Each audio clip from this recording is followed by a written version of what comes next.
Hey guys, good morning. Sorry for the delay. We had a quick power outage here in Michigan, and then that just, how that resets your whole internet. What I want to check with you is I am trying a new mic. So I'm guessing everything's cool. Jason, you can hear me clearly. So I am going to start where we need to start. Now, I know that you normally see most of my content has been focused on law and politics, which is my topic, and I'm trying to give you, hot takes on fresh news here. And recently, the politics has really mostly been the campaigns, right? And that has been the focus. And so today, though, I want to talk about something different involving politics. It's more of a policy issue, and it intersects with law. And that is the serious problem that we have in America still around police abuse centering on racist stereotypes and just outright racism in this country. And I'm speaking specifically of the phenomenon known as driving while black. And I think many of you know about this because you have yourself experienced this. But if you are not a black person who has been pulled over, what appears to be a kind of racial profiling, you don't know what this feels like. And so I want to bring you in to what recently happened over the weekend, specifically involving two football players from the Miami Dolphins. And the reason why I want to talk to you about this is because I think there is nothing more important in this country at this moment in terms of law and politics than the continued disgrace of racism in America. And I'm talking right now specifically about Tyreek and Calais. And I'm going to play for you first. These are the two. I'm not a huge football person unless it is the Detroit Lions, and we won in that white knuckle moment. But I like football players, and I want to play for you both of these detainments, these arrests. I mean, the first one is when Tyreek is being pulled over. Okay.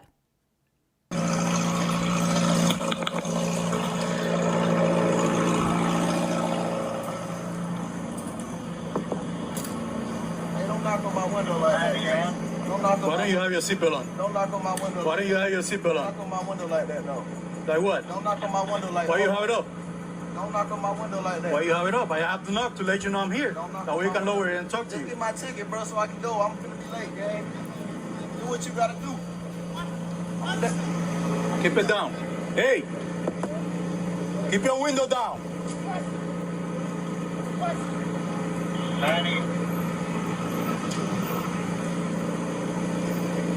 Hey! Keep your window down. Don't tell me what. Keep your window down. I'm gonna get you out of the car. As a matter of fact, get out of the car.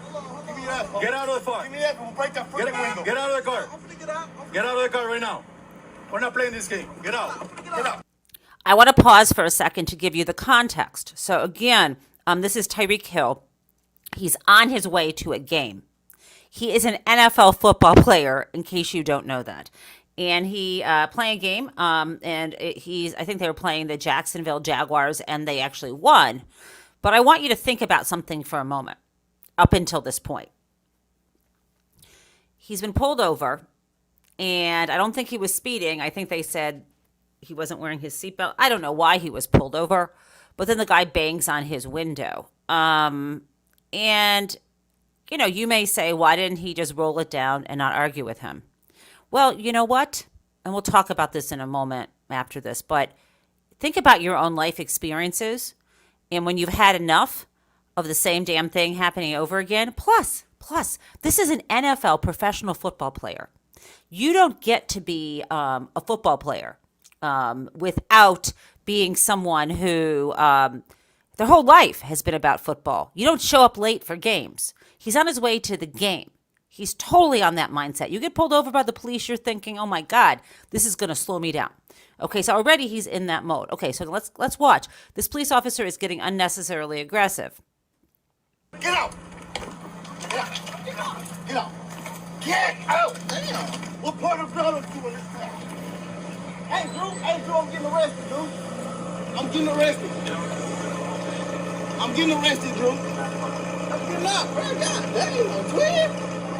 When we tell you to do something, you do it. You understand? I'm getting out, You bro. understand? Not when you want, but when we tell you. I'm getting You're a little out. fucking confused. I'm getting out, bro. Too late. Chill, Too bro. late. All right, bro. Take me to jail, bro. Do what you gotta do, bro. We are. We will. Good, bro. It is good. Hey. Okay, so notice there, they escalate. The guy wasn't wearing a seatbelt. He's on his way to the game. They're rapping on his window, and he's it's an expensive car. He's annoyed. And then they say, okay, you're going to get out of the car. Instead of just letting him step out of the car, they get really aggressive. And now he's trying to de-escalate. He's trying to keep them calm. He realizes as they're grabbing him that he's in the kind of situation where they might kill him. He may disappear. At this point, he's like, okay, it's all good. Do what you need to do. And the officer says, no, it's not good. I don't call that de-escalation. Let's go. Don't worry about it. I hung up the phone. You stop crying. Bro.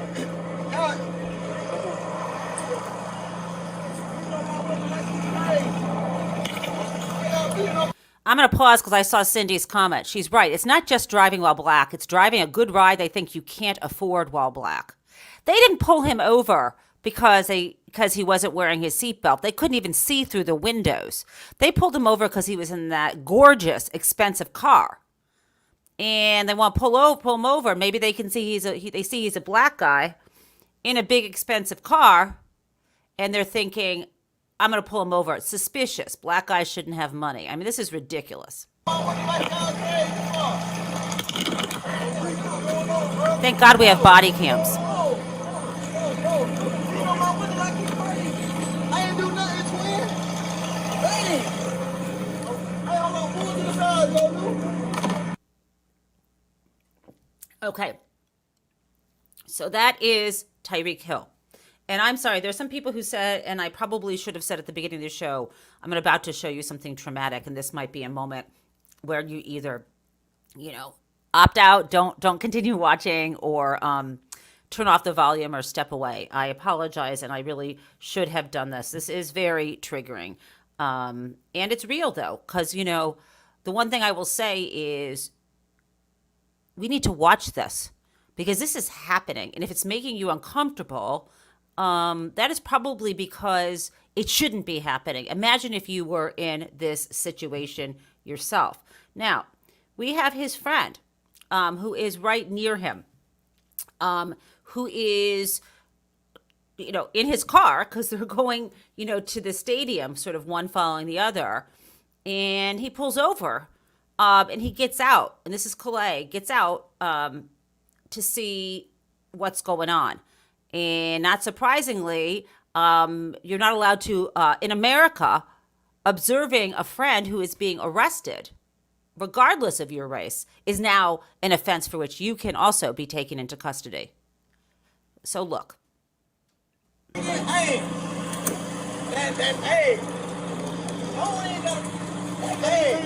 Why is he acting up like that? You know who that is, right? Huh? You know who that is? No? One of the Dolphin star players. Oh, yeah? Okay. Did you just hear that? We're going to get to Clay. One of the guys walks over to his friend. The cops are all coming. Walks over to his friend who's on, I guess, the motorcycle, and they've got their, computer out, and they're running the plates. And one guy says, why is he acting up like that? And I'm like, well, you're arresting him for nothing. And he's also freaking out because you are escalating. And so the other guy casually goes, do you know who that is? He's a star football player. So this is the moment when everything changes, for him. They still treat him like shit. But this is when he gets to live.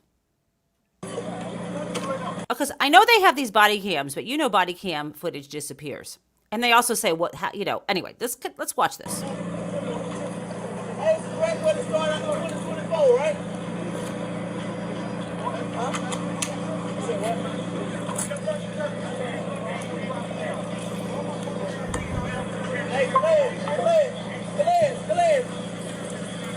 Do you hear him shouting, Calais, Calais, Calais, Calais? He's shouting to his friend behind him because he needs a witness. I'm not going to tell you to leave. I'm going to give you one more time. If you don't leave, I'm going to take this shit. Listen, if you don't listen to me, Get in your car and leave. Okay. You're going to leave? His friend, now, Calais gets out of his car because he needs to witness this. You know, this is scary as hell. They know what's going down. And, you know, we're now in a situation where his friend, he's terrified. You know, is this the moment where he says, do you know who we are? You know, you don't want to do that. This is the modern day equivalent of lynching. And in some cases, it actually is lynching when young and adult black men and women end up disappearing. You know, Sandra Brand and people like that who should not have been killed in prison. And I believe she was. So this is a scary situation. He's standing there trying to have a non-threatening posture, and they're telling him to leave. listen, Avoid this. Get in your car and leave. I'm giving you an order. One more time. Get in your car and leave. One more time. I'm giving you an order to get out of here. Hey, come here, right here. So you hear that one more time. I'm giving you an order to get out of here.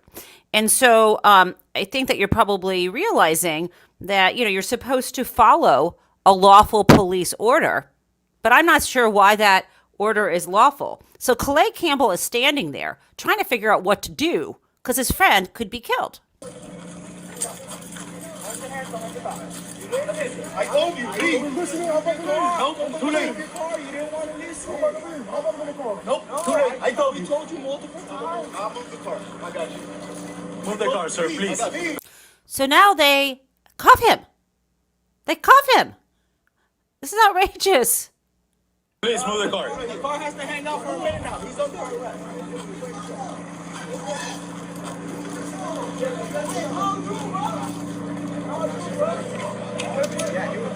Hey, what's the reference? Huh? What's the reference?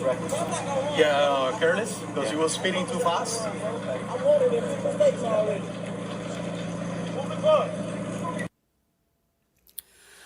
Okay, so it's hard to try to sort of figure out what led to the arrest. I think he said someone was moving too fast. Maybe that was about Calais Campbell. What I've understood is that it was a seatbelt issue. So let's do this, guys. You watched that, and that was in the heat of the moment. Now I want you to see the men themselves after the game talk about what went down in their own words, because it's hard to see. As we sit here, I appear larger than you on screen, but in real life, you stand at 6'9", over 300 pounds.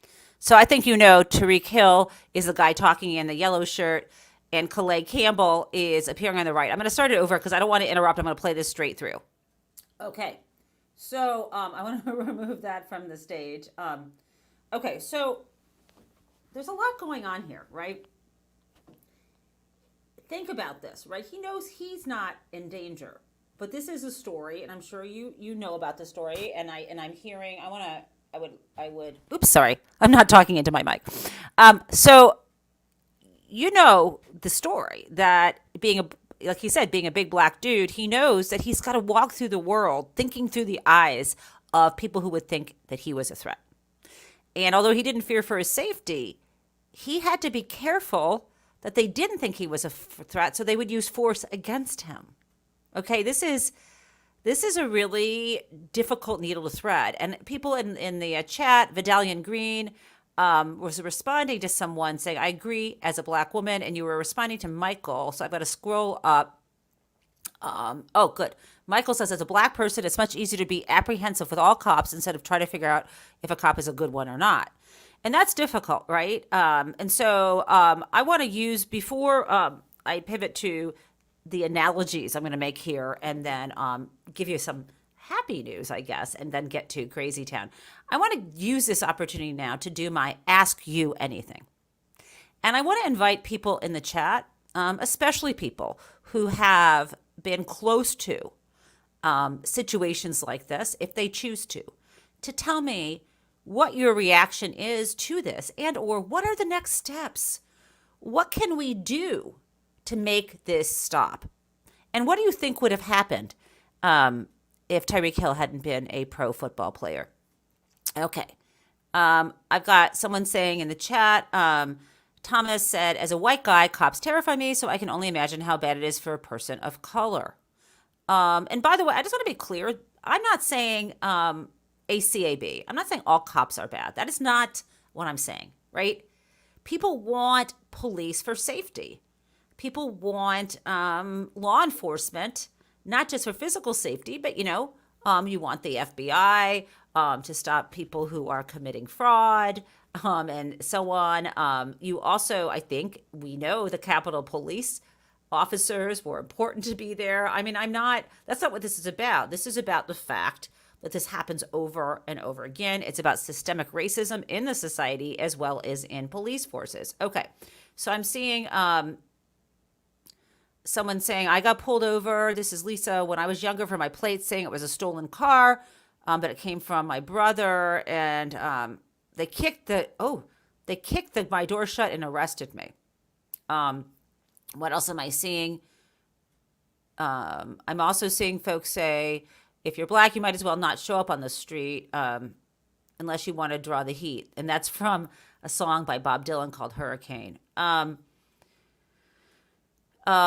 hear someone saying too much testosterone. Yeah, okay. So anyway, I'm seeing folks talk about this. This is really, really difficult conversation. Now, thing that bothered me is that in America, driving while black is dangerous, right? Every single black man that I know has been pulled over before.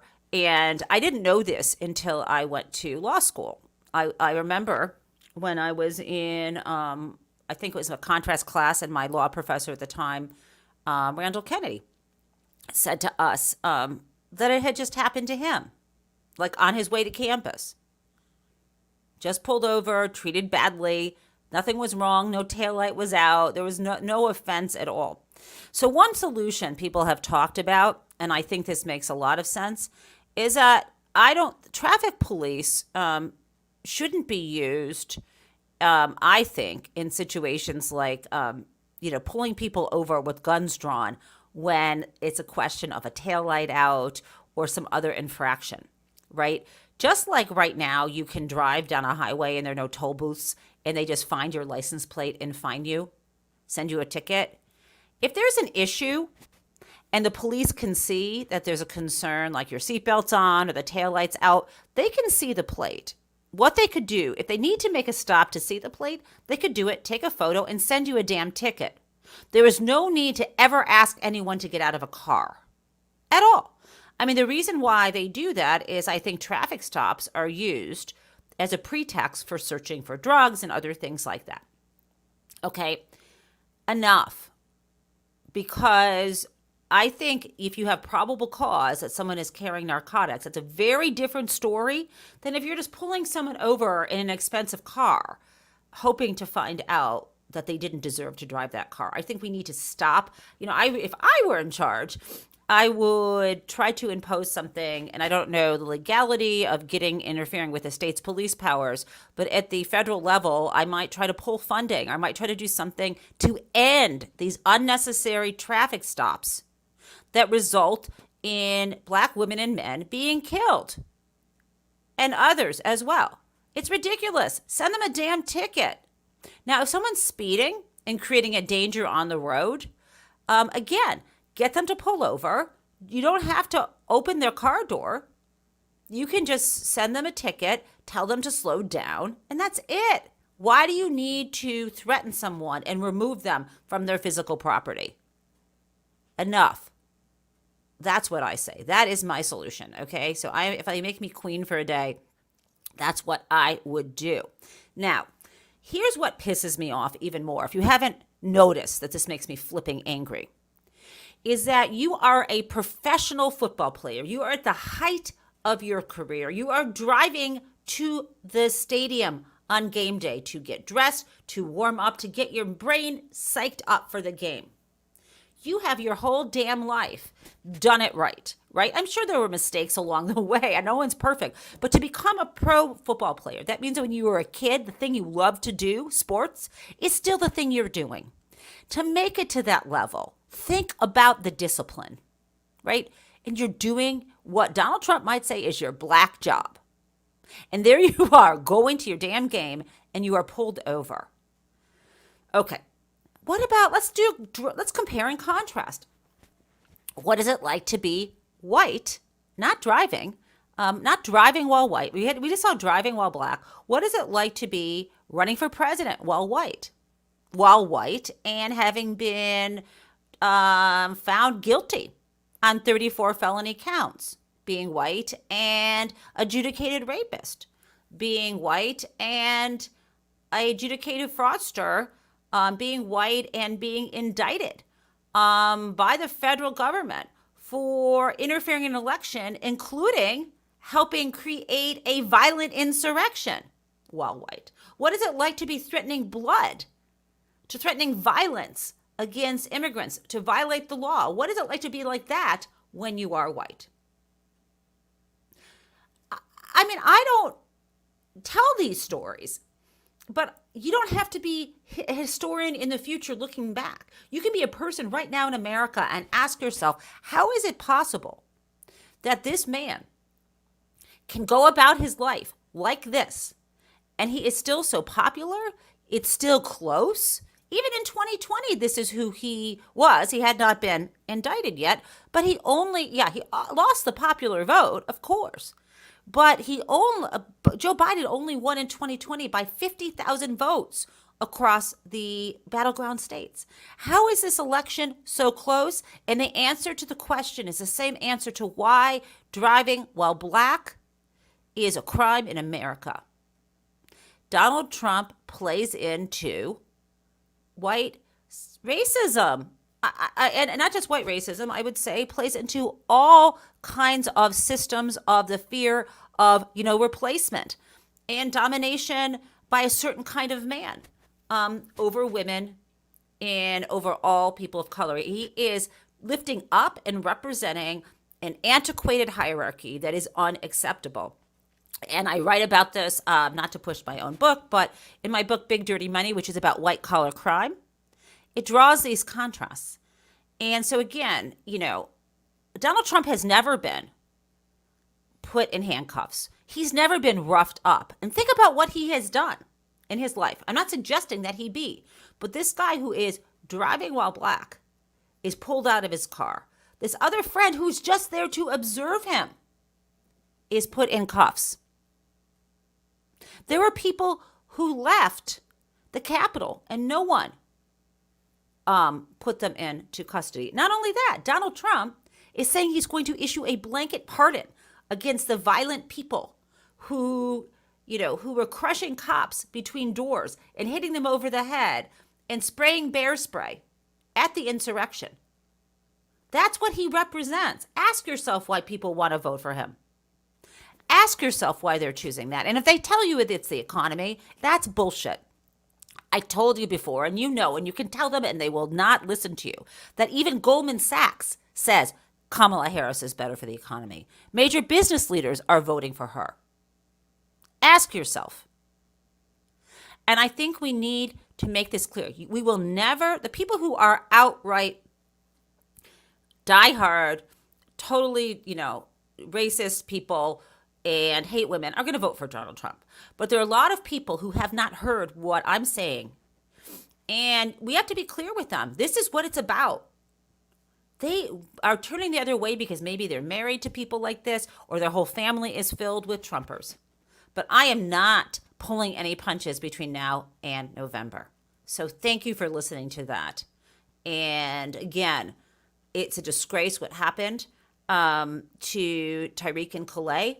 And I'm sorry for them and for everyone else that this happens to in America. Okay, I am going to shift now to tell you something actually wonderful, which is today, you guys, our friend Mary Trump has her book coming out, her third book. It's called Who Could Ever Love You? And the subtitle is, I want to open this up so I can read it. Subtitle is A Family Memoir. And what I want to tell you is something really exciting is Mary will be on Morning Joe this morning at 9:30. And then later this week, I think Wednesday. Is today Tuesday? Yeah. Tomorrow night she's going to be on with Anderson Cooper. And then I think she's at the 92nd Street Y at a big event on Thursday. And then this coming weekend, she will be in D.C. at Politics and Prose.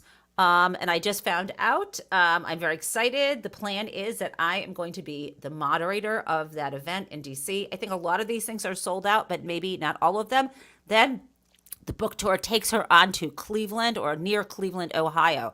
So I'm really happy for Mary. I have read the book. It is amazing. There are so many new things that she shares with us about her upbringing and about her family.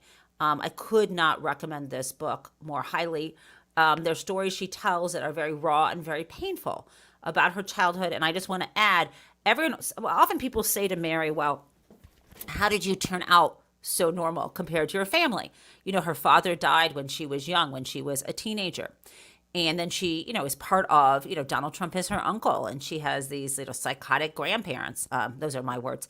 And so people assume your mother must have been incredible. Well, not really. And it's hard to do this kind of thing, but I don't want to give you much more than that. But Mary, I will tell you that she suffered from asthma, and her mother wouldn't take her to the hospital many, many times. And this is a hard book, but there's also kind of amazing stories in here about her mother and father meeting. I mean, I love it. It's an incredible memoir, and I hear people say, you love it when I smile. I'll try to smile more. It's, Steve McCloud, her first book was fantastic. This is a lot like that. So I highly recommend it. I shouldn't be here plugging books, but I'm going to be plugging more books from friends of mine, but only if they're excellent books. Don't worry. Okay. So now, guys, it is time for Crazy Town. Let me do this. And what I want to do is, let me turn this on. Here we go. So yesterday, when I was doing Crazy Town, I tried to play it twice, and then the video cut off, and that's no good. And so I do want to make sure that that we have a good Crazy Town for you. And so here we go. Have had enough of the Democrats' decline, and we are ready. Okay. This is Kimberly Guilfoyle, and this is at the Victory Summit. And if this is what victory looks like, I hate to see defeat. So let's look at this. And I don't love mocking people, but remember, this is the Evita Perón, who was like the, just insanely, in the last campaign in 2020, shouting, what was it? Not "we will be back," but she shouted something. Oh, the best is yet to come. And the audience went wild.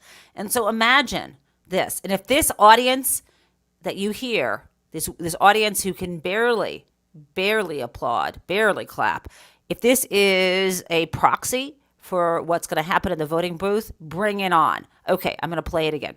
Americans from all walks of life have had enough of the Democrats' decline, and we are ready. We are willing, and we are able to spark a new era of American exceptionalism. You can clap for that.